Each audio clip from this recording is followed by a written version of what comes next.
The Automation Arena presentation. My name is Jan de Roek. I'm Marketing Director at ESCO, and I'll be your host for the coming 30 minutes.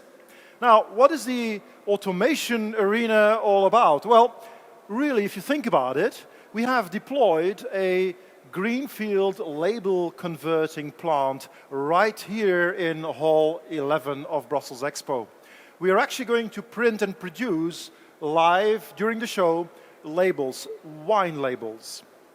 Now, we do that with the help and the support, obviously, of the most innovative technology suppliers in the label industry.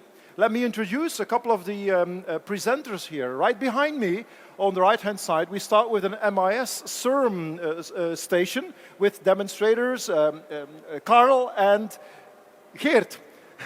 Right opposite of them, we have a ESCO pre-press workflow setup with operators Ken and Bart. And to my right-hand side, your left-hand side, we have a digital press with the team of Zycon, Jeroen and Jeroen. And all the way to the other side, we have a whole crew waiting for you to explain the whole finishing setup with Graphatronic, with Morten, Michael, and Rui. And integrated with the inspection line, with the finishing line, we have an inspection system. And Shai from ESCO AVT will tell us all about that later on. Now, why is the Automation Arena the must-see event here at Labelexpo 2023? Well, very simply, I'll give you two reasons. The first one is automation.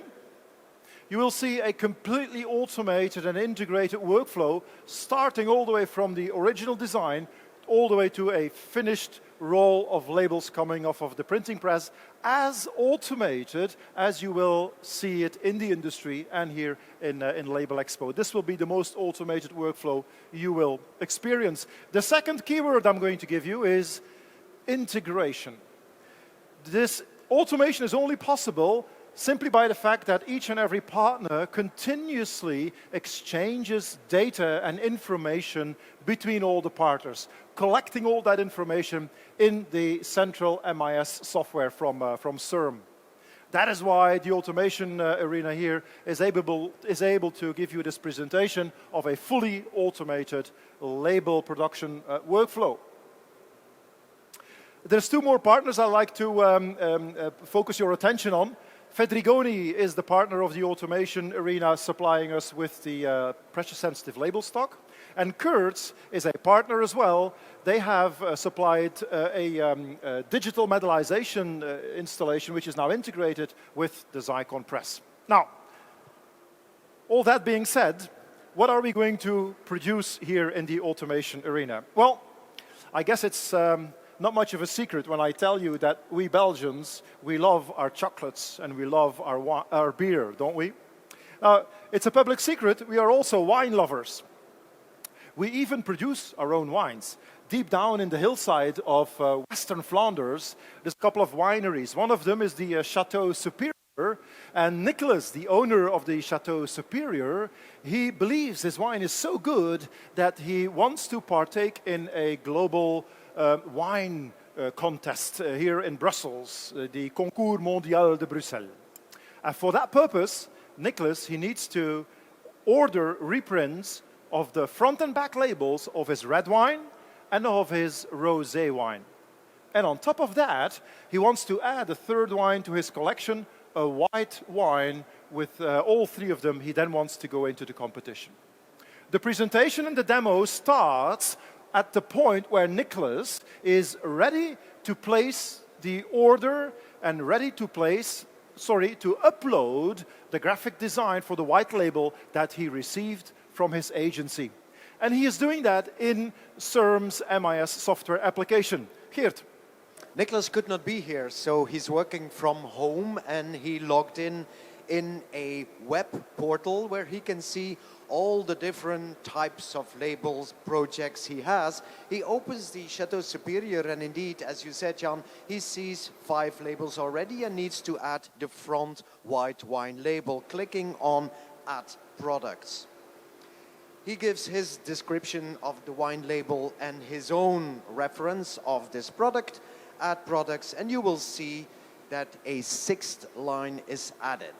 This is his simple way to create a new product, and then the next step, of course, is to upload the artwork he received from his agency, taking it from his local computer, upload it, and then the two things will happen at the right screen, which is a screen of the pre-press, which automatically launches some activities for the newly created product with the uploaded artwork. Those tasks are checking whether the file, the PDF file uploaded, is ready for pre-press. Meanwhile, Nicholas continued on the left-hand screen by typing the quantities ordered for every label.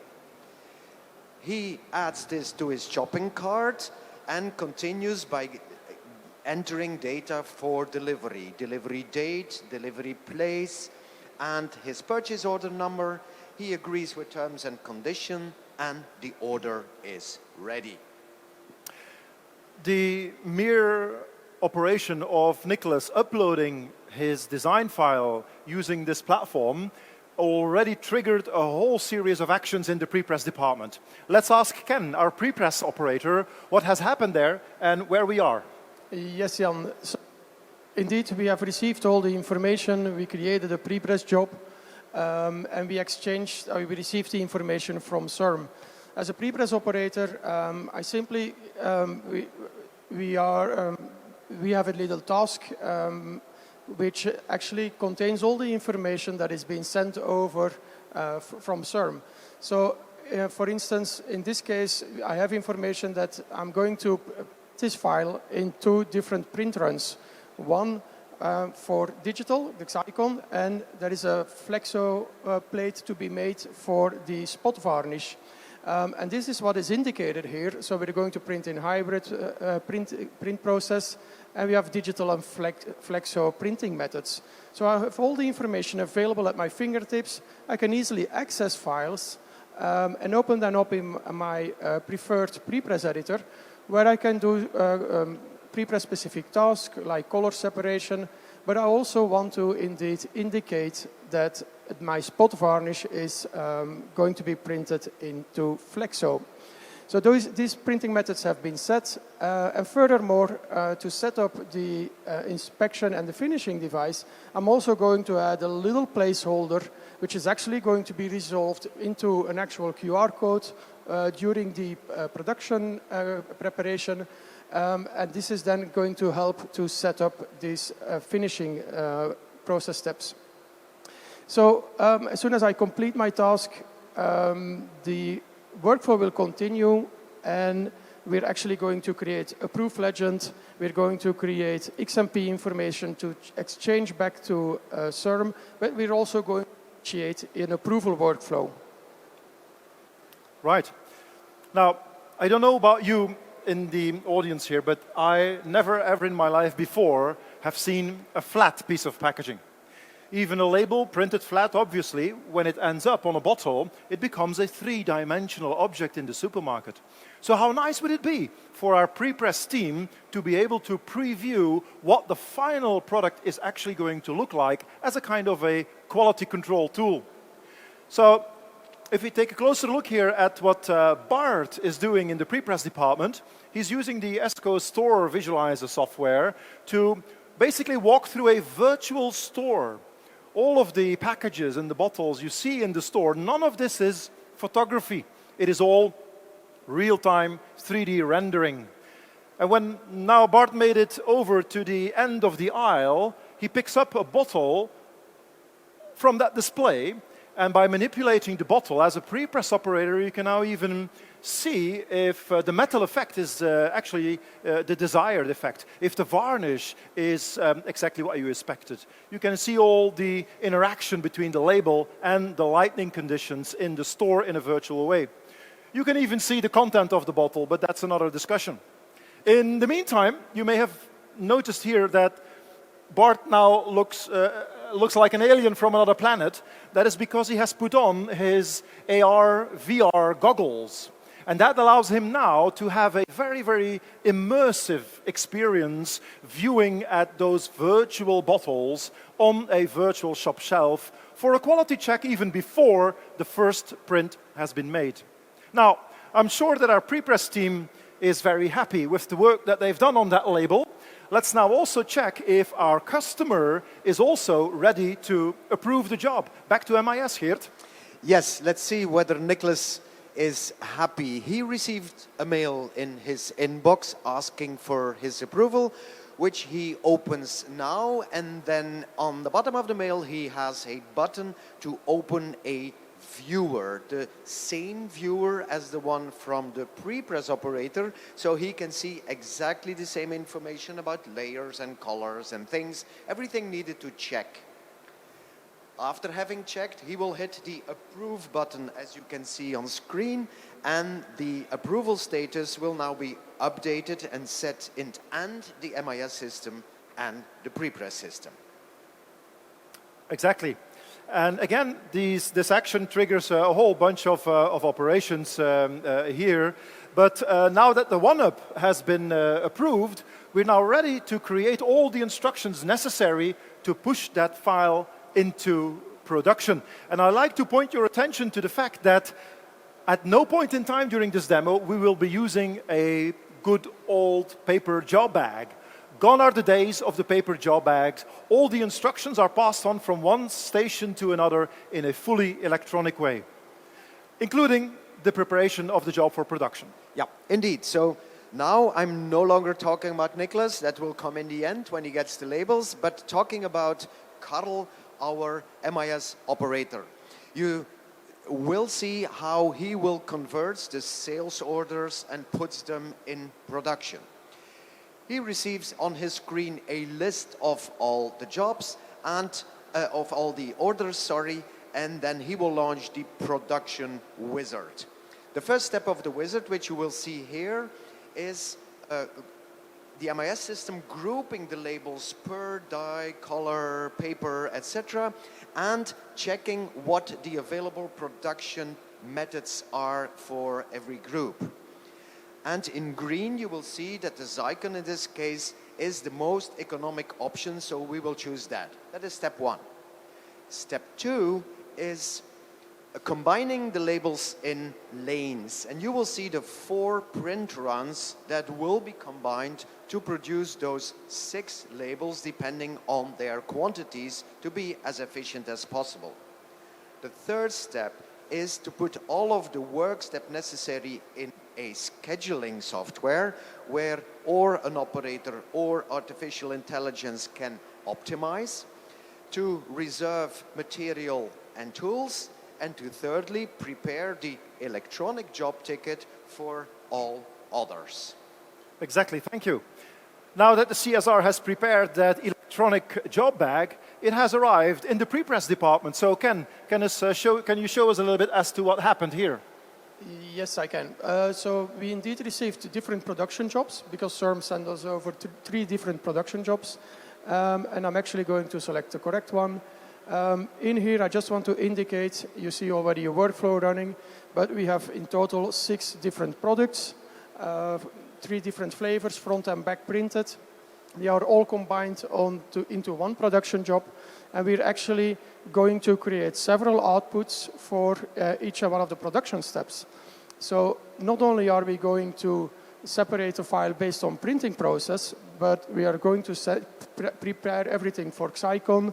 We have some layouts for the Flexo units, and as I keep on talking, you will also see that we will have some for digital, which I can then open and view one of the files where I can quickly show you the actual layout, which is completely done based on information from CERM. And we also resolved that placeholder into a QR code for setting up the inspection system, creating the lead-in, lead-out files, and so on.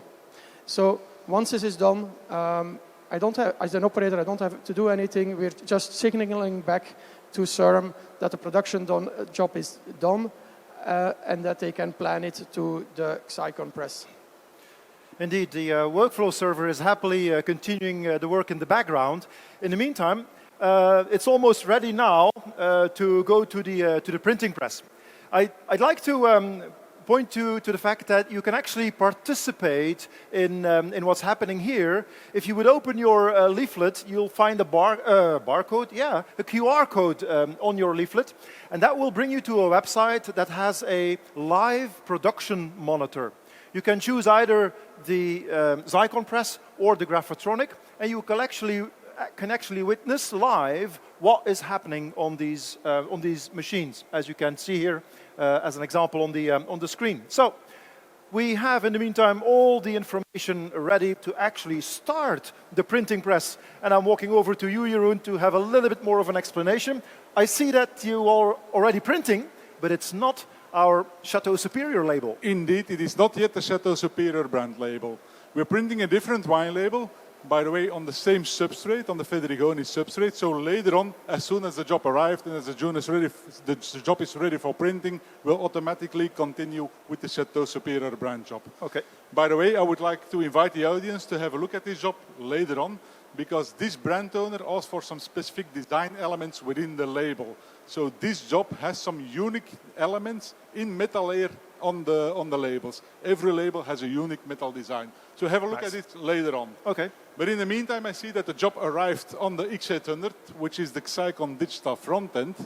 And maybe the first thing we need to look at is the CERM shop floor data collection module. So because before printing, what the operator did, is scanning the barcodes of both the substrate, the Federigoni substrate, and the Kurz metallization. These are consumables. As the press is printing, we continuously send feedback to the MIS system so that they know what we consumed to produce this job. So for accounting information, for traceability purposes, they have all the information, press is sending all the feedback. We'll talk about that later in the presentation again. Yeah. For sure. In the meantime, the job arrived. And on the X800 workflow, you can see that we created the bitmaps ready for printing. So automatically, the operator didn't have to do anything. Automatically, the workflow converted the PDFs that were created by Ken, converted these into printable 1200 dpi bitmaps. Also color management, to make sure that we meet the brand owner's expectations. Also color management, of course, has been executed already. Jeroen, you mentioned those bitmaps, those 1200 dpi bitmaps. You also need to do that for that metal layer? Something needs to be done with the metal layer, because indeed we're going to print the metal layer together with the CMYK data. So we need to prepare a layer for the metal as well. That happens automatically. So also this information, Ken has created that layer into the PDF file. That PDF file arrived on the workflow, and automatically this fifth layer is being converted to the fifth channel in our printing engine. Excellent. And if I understood it correctly, the QR code that we saw earlier in the pre-press department, you will also print that along on the web, so it drives the instructions for the setup later on as well. Indeed. So that QR code indeed contains all the instructions, all the information for the next processing steps. And that QR code is, of course, arrived from the MIS system. They sent that job to us. We interpreted the QR code, converted it into bitmaps, and will be printed as lead-in, lead-out labels before and after the job has been finished. Brilliant. So I think it's time to tell us a little bit more about the actual print technology here. The print engine that we show here and that we use for this application is a Zycon TX500. Now, what is a TX500? That's based on our latest toner technology, which is the Titan toner. And what makes Titan toner special, actually it's a dry toner platform with all the benefits of dry toner. Benefits like quality, 1200 dpi, very fine details, sharp images, high resolution. We have customers using it for brand protection or for security features. So the high quality, the possibility to print on unpretreated face stocks, natural papers, even porous substrates can be supported. So the benefits of dry toner, and we combine that with the benefits of UV inkjet, and those benefits are durability, mainly durability. That means resistance and against temperature, chemical resistance, and scuff and scratch resistance. So those two combined, that defines the Titan platform, and we use this platform to show a solution here that we developed together with Kurtz that enables us to add a digital metal layer integrated with the print engine. Yeah, we'll talk about that in a moment, but I first want to ask a question about, I know that Nicholas will be very picky about the quality of his labels, but most importantly also that he has a consistent batch of labels in terms of quality. How do you take care of that? Yeah, stability is crucial, of course, when you print this kind of labels. How do we control stability? Well, we have an integrated spectrophotometer within the press, so we continuously measure the output quality. Not just of the colors that we created, but also of the brand colors. So the brand colors that Nicolas defined, is it a brand specific color, is it a Pantone color, we can measure and continuously adjust these colors. Next to colors, also registration is important, is crucial for quality. So we have a camera integrated with the engine, which continuously looks at the registration and can adjust if needed. All right.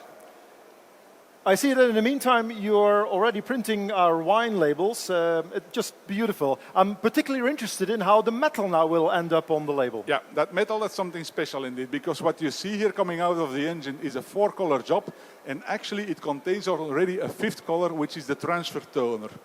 The transfer toner, which contains all the details for the metal layer, and that will be activated in the Kurtz module. So in the Kurtz module, we will apply the metal layer onto those areas where we printed the transfer toner. Yeah? Actually, doing this in this way gives our customers a lot of flexibility. They have access, designers have access to all the tools that are available within digital printing. Variable elements, sharp details, fine lines, positive text, negative text, big areas. So all this information can be integrated within the metal layer in a very easy way. In a very easy way, as you can see, we start printing and we immediately got the metal layer on top of the image. There is no tooling needed, so that makes it also very cost efficient. There is also gives a lot of flexibility because there is no waste generated, so also sustainability that gives us an enormous advantage. No waste generated, no tooling needed, so faster to market, so a lot of advantages. Brilliant, yeah. As the press is happily continuing to print, I think it's about time now to start to consider the finishing part, isn't it? Is there anything else you wanted to say about... If you just allow me to add one more thing, because there is a lot of talks about sustainability on Labelexpo. Yeah, true. And I also want to add something about sustainability. If you look at sustainability, carbon footprint is the most important parameter to look on. Now, carbon footprint, that is defined by 3 major parameters, which is the energy consumed to generate the output, which is the waste you produce or you need to produce to have the final output, and which is the consumables. If you take these 3 parameters into account, this dry toner platform scores very well on sustainability. Okay. Thank you very much, Jeroen, for that explanation. Thank you so much. I'm going to make my way over to the other side of the booth here because Get over here. Somebody is anxiously waiting to tell a story also to this great audience. Hi, Morten. Hi. I see that you have already placed the Lilo at the right spot. You're probably ready to start converting this job. Yes, we are, and I'll have Seth, my friend, film it so you can see that we have the lead-in labels in the machine ready to start. And we do a couple of things with it, but first and foremost, we read the barcode and then we request a JDF file from the CERM system. And by that file, we will get all the information we need to produce the job, the run lengths, do we need the varnish, all these things will come in that way. And it also enables us to feed back to the CERM system how many labels produced, how many rolls, all these things. Okay. Yes. All right. Okay.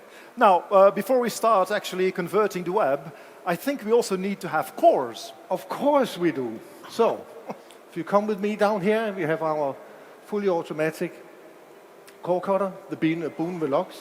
And what happens here is that we have received a JDF file from CERM describing the number of cores, the width, what all the specifications on the cores basically.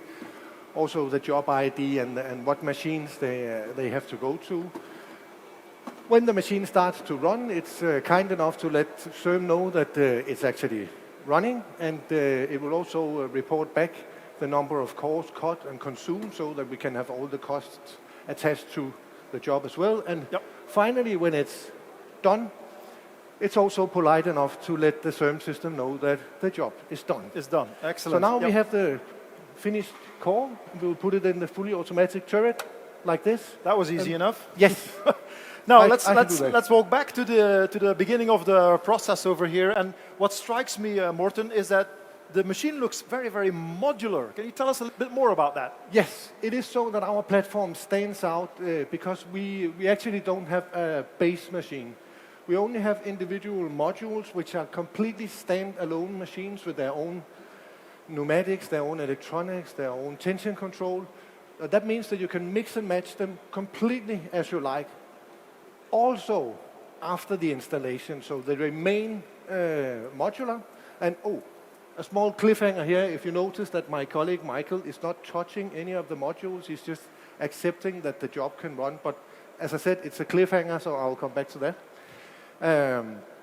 The modular design means that we can add a new module on site at the customer's floor in a working day, because the platform is designed to be modular and to stay modular. We call it the forever modular. Forever module. So even if the machine is already 3 years in place, you can still add new modules. Absolutely no problem. It's designed for that.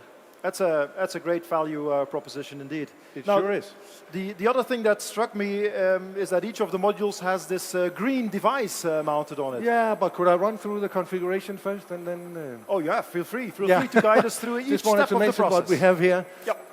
So we have the in-feed, and here we have a full rotary flexor station with a register. Then we have our semi-rotary die cutting, which will do 150 meters per minute. Here we have the AVT camera, which is integrated into our system, and my friend Shay, down here, will tell you all about that a little later. Here we have our sci-fi knives, which is the fastest automatic slitting station in the industry.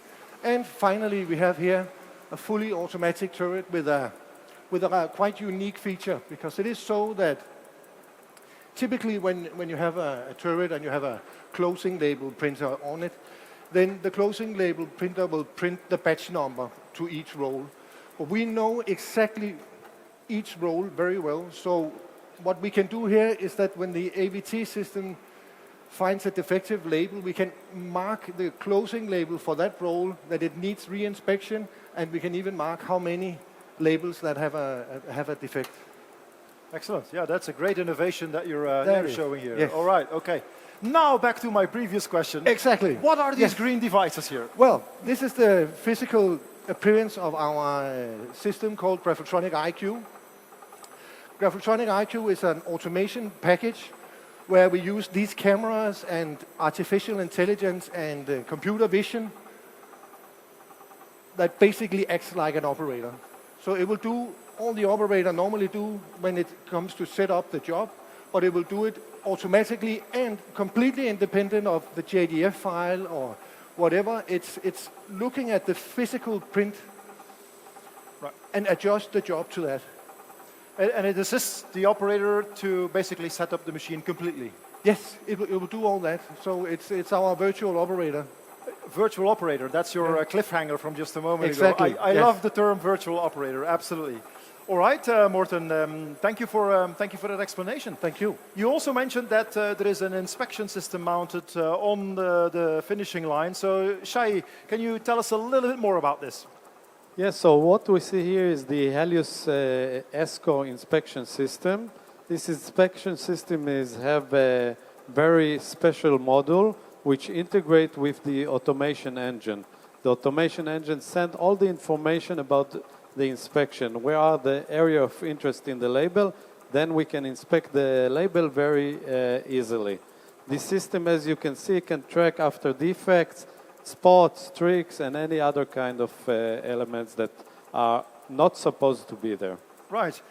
We learned earlier during the pre-press phase that there is also a varnish being printed on the label. Can you also detect the quality issues related to the varnish? Yes, it's a new module that we are introducing today to the market. You can find us at hall number 3. And varnish defects such as starvation or varnish misregister can be detected. Oh, brilliant.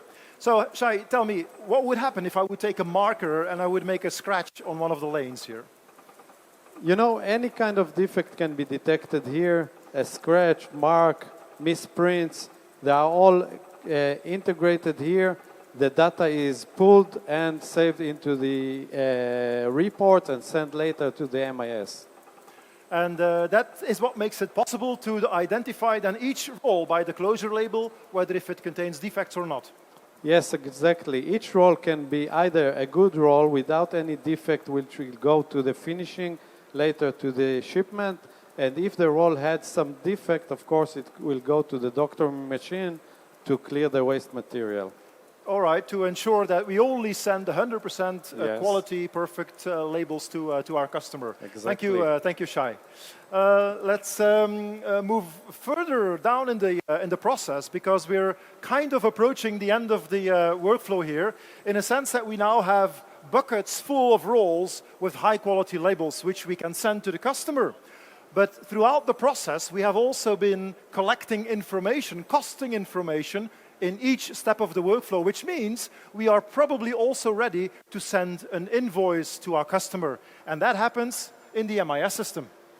Exactly, Jan. We again see the screen of Karel, and in the bottom of the screen you will see every individual roll that has been produced by the Graphatronic with his individual unique barcode. You see two types, the ones that are in quarantine because they contain defects, and the others that can be picked for delivery. Now, how is that working? There is a barcode scanning application for warehouse managers, and they can scan all finished rolls to be put in boxes. Boxes will get the new label. Boxes will be put on pallets. Pallets will get the label, and all pallets will then be delivered to the customers in a pick slip or delivery note. And at the end of the day, all invoices for all deliveries will automatically be sent to customers. So that is for the invoice and the delivery. If we go back to Karel's screen, we also see a list of all time and material consumed by all our partners here. As well, the foil, the white paper, the toner, the cores, everything consumed, and as well the time booked by all of those machines. Multiplied by hourly rates and cost, this is the cost of the job indeed. But that is only short term. On the long term, we have a business intelligence system in the MIS where you can see longer term overviews. For example, there are many, but for example, this is a Graphatronic for 1 year with his overall equipment effectiveness. And this wraps it up for the MIS. Thank you, Geert. It indeed wraps up the presentation to a very, very happy and positive ending.